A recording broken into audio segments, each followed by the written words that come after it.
You need therapy. Me, I need therapy. These dogs, they probably need therapy too. We all need therapy. I am a proponent of therapy through and through, and I know it intimidates a lot of people, and it's something that's getting bigger and more popular. But I think there's a lot of things to talk about when it comes to therapy, what it is. I'm going to share my experience and just also what it's not and why we all need to go to therapy. So, I want to be a psychiatrist. I am really, really passionate about the holistic aspect of mental health. So, a psychiatrist is different than a therapist because a psychiatrist can prescribe medications. So, for a lot of psychotic disorders or even severe anxiety or depression, and severe can mean a lot of things for different people, but a psychiatrist will be the one who gives you the medication. So, for me, that's an important part of the practice because beyond therapy, there are some issues that just need medication. I am very comfortable talking about, like, I am on different medications for depression and anxiety that I started when I came to medical school because medical school was too much for me to just handle with therapy and my normal wellness and coping strategies. And so I think there is a place in medicine and in mental health care for drugs and prescriptions and all of that. But today we're talking about therapy. I believe every single person in the whole entire world should and needs therapy. When we think about therapy, a lot of people think about, you're sitting back on that white couch, like telling somebody your Freudian problems. Freudian means kind of like your problems all go back to some like sexual desire related to your parents, which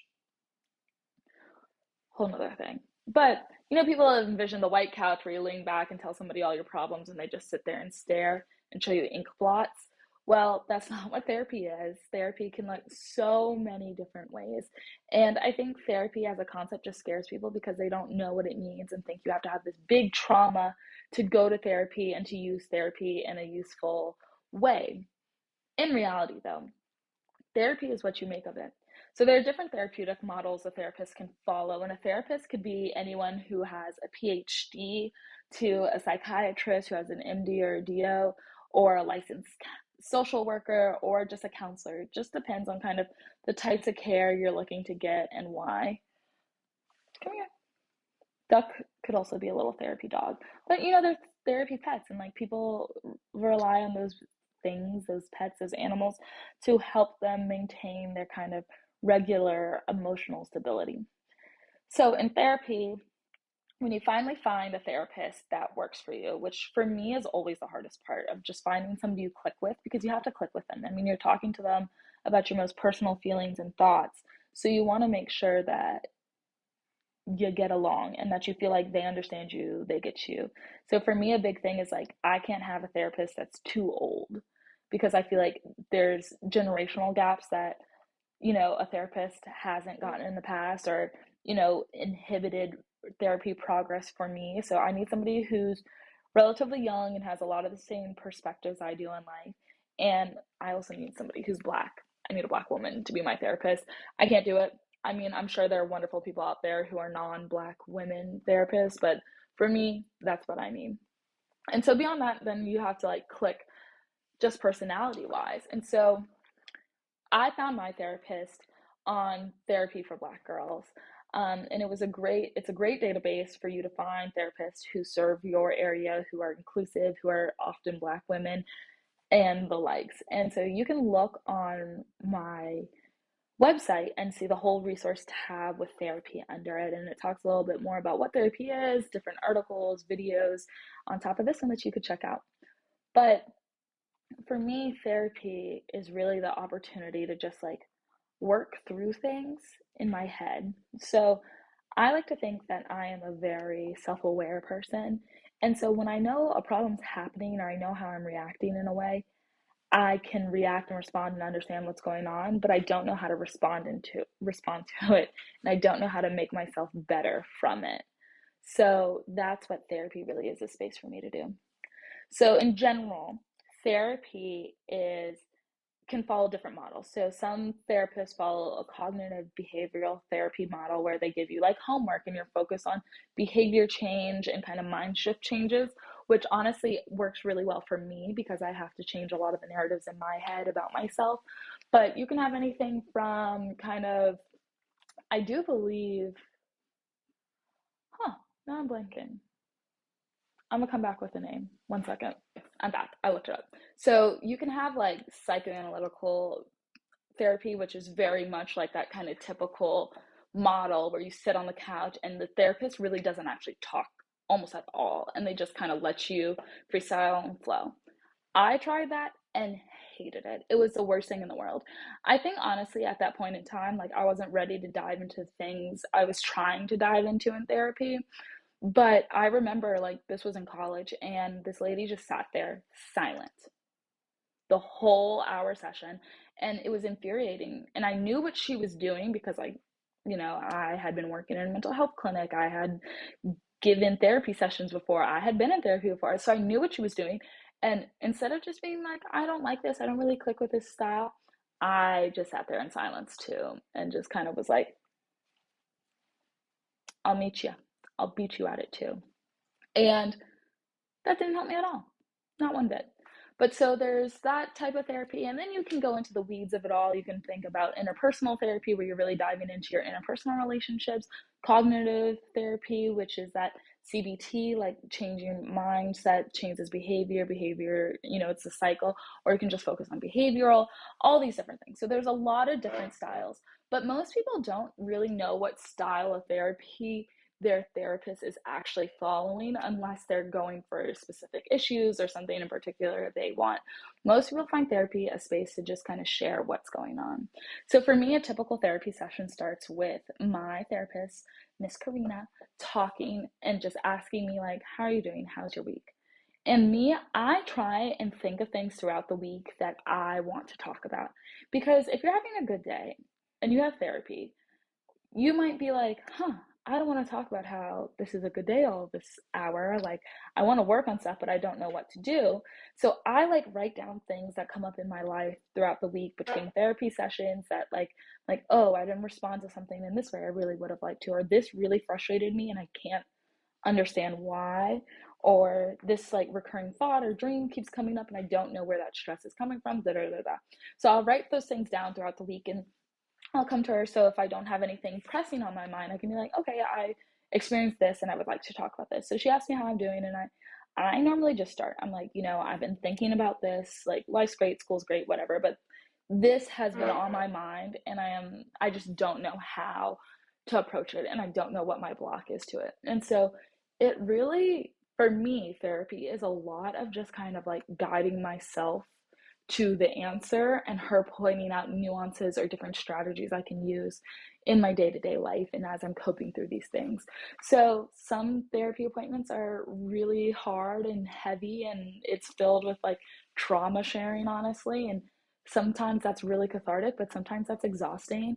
Other times it's like I have all this time I spend worrying and I don't know how to lessen that time, and so we come up with strategies and it's very like you get a tactile end result. But every therapy session, I feel like I walk away with insight. And that to me is why everybody should want and do therapy. The insight and having insight about ourselves is so valuable because it helps us manage ourselves, our emotions in the day-to-day chaoses of life. And for me, that's what I'm really grateful for with my therapy. So I go through all of this therapy, I cry about it, I look at these things, I try and grow, and it then translates to me being a better fiance. It translates to me being a better sister, a better friend, a better daughter, and ultimately I know it will make me a better physician too, but it makes me better at my job, which is school right now, and doing things like this because I can understand where my weaknesses come from and I can see where I need to improve, and it makes it so the big world of possibilities isn't so big and daunting. And the beauty of therapy, because a lot of people are like, I have friends and family I can talk to, like I don't need to just talk to some stranger. Well, your friends and family are going through a lot of the same stuff, right? Like everybody has their problems in life. And yeah, your therapist has their own, but they are paid, their job is to come to the table with their problems put aside, like same way you might do at work, and sit there and listen to you and help guide you through your issues. Your friends and family don't have the time to do that always. Not to the level you probably need, and definitely don't have the educational background to help you think in a nuanced and well-rounded way because they only have their perspective. But the beauty of social work, the beauty of therapists and counselors and all those people is like they went to school to try and understand a wide variety of ways of living so that they can help pull upon different experiences to help you in their office and that very day you're sitting in that chair. So I think there's so much stigma about therapy because, in my household too, we were very much a don't tell anybody our business outside of these walls type of household. And I remember I've struggled with depression for a really long time. And I think the biggest catalyst in my life of like intense depressive episodes was when I was sexually assaulted in high school. And, you know, I just had so much pain inside me and I couldn't talk to my parents about it. We didn't have that type of relationship. I was scared I was going to get in trouble. I knew I couldn't go tell somebody because I figured I would just only end up getting in more trouble, that like nobody could really help me. I watched all the Law and Order SVUs. I wasn't about to be interrogated by some man cop in Montgomery County. Like, it just wasn't for me. And, but not telling anybody, like, I kept that pain inside me so deep. And it manifested in a lot of self-injurious ways, like whether it was like I would like take these scalding hot showers to try and just like feel clean again, or I would like run to the point of vomiting because I just felt so dirty and just so horrible. And that's that story, that's a lot too. But when my mom noticed like a scratch mark or like a rubbing mark, I guess you could say, from like the friction, and was like, what's going on there? And immediately she knew. And not that I was assaulted, but that I was like hurting myself. And I remember it so clear. I got in so much trouble. I was yelled at. Like, my parents have always had a tumultuous relationship. And, I was told that's the reason they can't get a divorce because of me and my problems. And so eventually it was forced upon me. I had to go to therapy and it felt like punishment. And I remember driving all the way through Montgomery County into DC. And, I was in DC in traffic, was late for basketball practice. I knew it was going to be late. And I had to go see this white lady. And I sat in her office for 30 minutes because the plan was I was going to sit there for 30 minutes and my mom was going to sit there for 30 minutes. And the therapist would kind of talk to her about me and blah, blah, blah, blah, blah. And just knowing that alone, like, I was like, I'm going to get in trouble. Like, anything I say, she's going to tell my mom and I'm going to get in trouble. And so I sat in that lady's office for 30 minutes and just cried.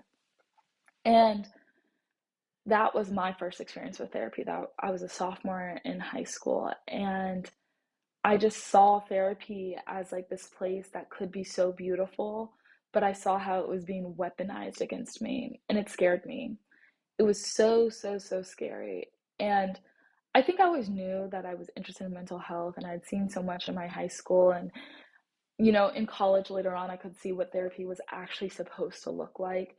But getting into therapy, I think like that experience, this is a little bit of a tangent, I understand, but that experience to me just exemplifies like how therapy is dealt with in the Black community, and like how mental health and mental illness is just so weaponized against you and you're forced to feel weak and like a burden, and that there's nothing that can be done to fix you other than punishment and humiliation and embarrassment. And so all of this shame really built up inside me. And so when I got to college and I finally went to see a counselor, it was just like this weight lifted off my chest I didn't even realize was there. I just realized there were so many dark and sad and frustrating feelings in me that I couldn't parse out by myself. And it wasn't until somebody asked the right question or they brought up a detail that I was like, that's so insignificant, but it really wasn't. And they challenged me to really look at the narratives and the things I held in my head and how I held those experiences as truths I put upon myself to really grow. It took all that for me to really grow and be able to become the person I am today, very cornily, but also just to become in a place where I know I can manage the highs and lows of life. And so, even though that period has passed, right? Like, I'm out of college, I'm in medical school, I'm engaged, like, big different things are happening in my life now. I still go to therapy. And I go to therapy because I never know what life is going to hand me. But every time I go to therapy, I walk out knowing I have at least one more tool in my toolkit to help me deal with what comes next with life. And so, this video really is more than just my therapy experience. It really goes back to like, we all need therapy. Life has highs and lows for us all, and it will continue to for the rest of our lives. And if we're not prepared to deal with those highs and lows and those big changes that we most times don't have control over, it's going to be hard. It makes life harder than it already is. And in a society and world in which Black women are already the lowest of the totem pole, we already get shit on all the time, we have to do everything we can to elevate ourselves. So, this is my therapy story. I hope this inspires you to give therapy a try. And if you're considering it and you need guidance, don't hesitate to reach out and talk and join the Well Together group on Facebook so we can talk about it more. And, you know, you're not alone. I always say that, but you're really not. There are people here who get you, understand you, and it's not just you. And let's connect. Share this with a friend, subscribe, like, let's grow this channel, grow this community, and let's just get well together. Bye, y'all.